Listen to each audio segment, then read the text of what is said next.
Estudo Bíblico. Série Ouvindo a Voz de Deus. Apresenta estudo número 9. A verdade sobre a morte. A morte é uma inimiga cruel e a maioria das pessoas já sentiu a dor e a tristeza que ela traz. Hoje, no mundo cristão, há muitos ensinos sobre o estado do homem na morte. Alguns creem que os bons, quando morrem, vão direto para o céu. Se não foram pessoas boas, terão um período de férias no purgatório, ou vão direto para o fogo do inferno. Outros acreditam na reencarnação. Vamos ver o que a Bíblia diz. Antes de compreendermos o estado do homem na morte, precisamos saber sobre a origem da vida. O homem é formado por dois ingredientes: pó da terra e fôlego de vida. A união desses dois elementos resulta em vida. Gênesis capítulo 2, verso 7 declara: Então formou o Senhor Deus ao homem do pó da terra, e lhe soprou nas narinas o fôlego de vida, e o homem passou a ser alma vivente. É importante notar que o homem, ao ser criado, não recebeu uma alma, mas tornou-se alma vivente. Isto significa que quando falta um desses dois elementos, pó ou fôlego, a alma morre.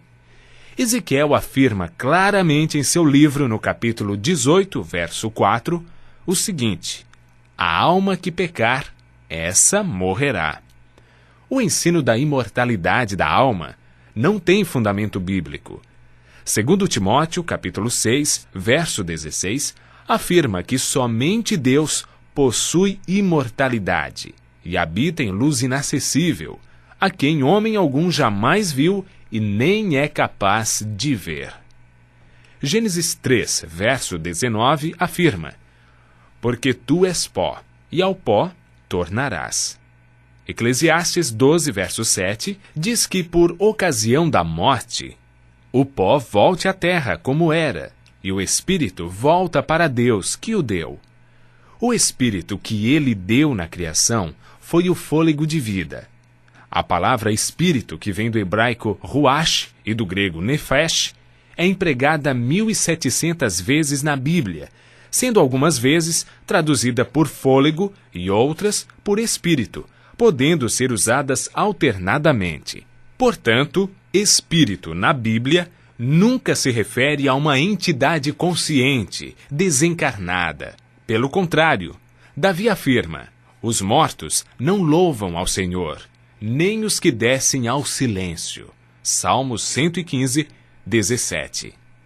O homem, ao ser criado, recebeu imortalidade condicional. Para mantê-la, deveria viver em obediência.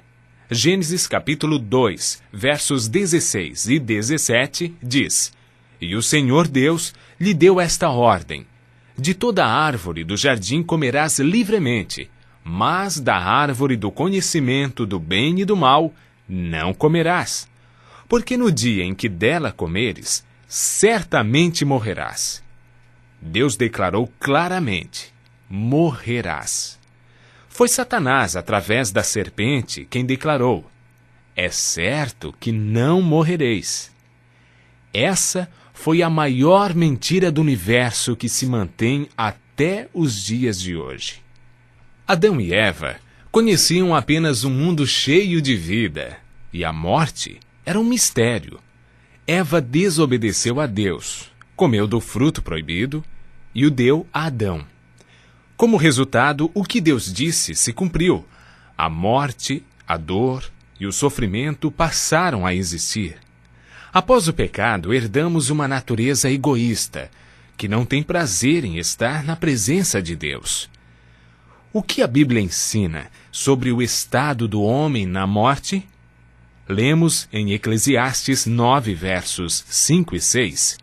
Os vivos sabem que hão de morrer, mas os mortos não sabem coisa nenhuma, nem tampouco terão eles recompensa, porque a sua memória jaz no esquecimento.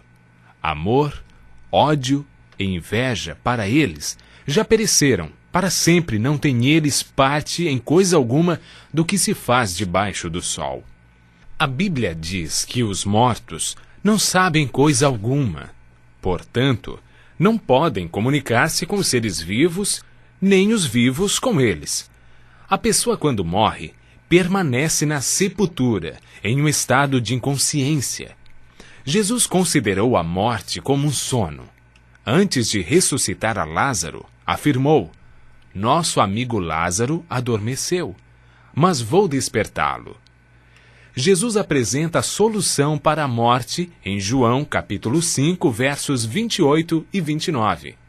Não vos maravilheis disto, porque vem a hora em que todos os que se acham nos túmulos ouvirão a sua voz e sairão, os que tiverem feito o bem para a ressurreição da vida, e os que tiverem praticado o mal para a ressurreição do juízo, que ocorrerá após os 1000 anos.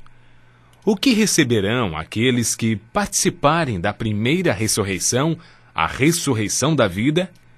1 aos Coríntios, capítulo 15, versos 51 a 53, declara: eis que vos digo um mistério. Nem todos dormiremos, mas transformados seremos todos, num momento, num abrir e fechar de olhos, ao ressoar a última trombeta.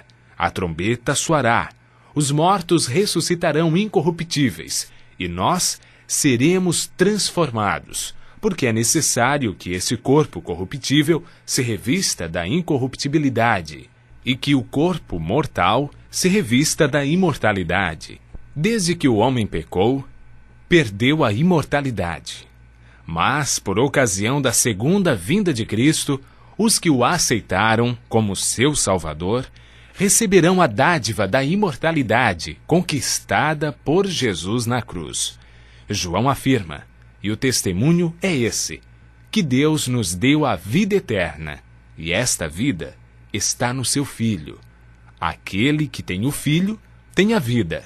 Aquele que não tem o Filho de Deus não tem a vida. Cristo promete que o vencedor de nenhum modo sofrerá dano da segunda morte. Aqueles que aceitam a Cristo e a salvação que Ele traz experimentarão alegria indescritível por ocasião de sua vinda. Desfrutando felicidade eterna, passarão toda a eternidade em companheirismo com o seu Senhor e Salvador. Continue ouvindo a voz de Deus e obedecendo a sua palavra, e desfrute pela fé a esperança da imortalidade.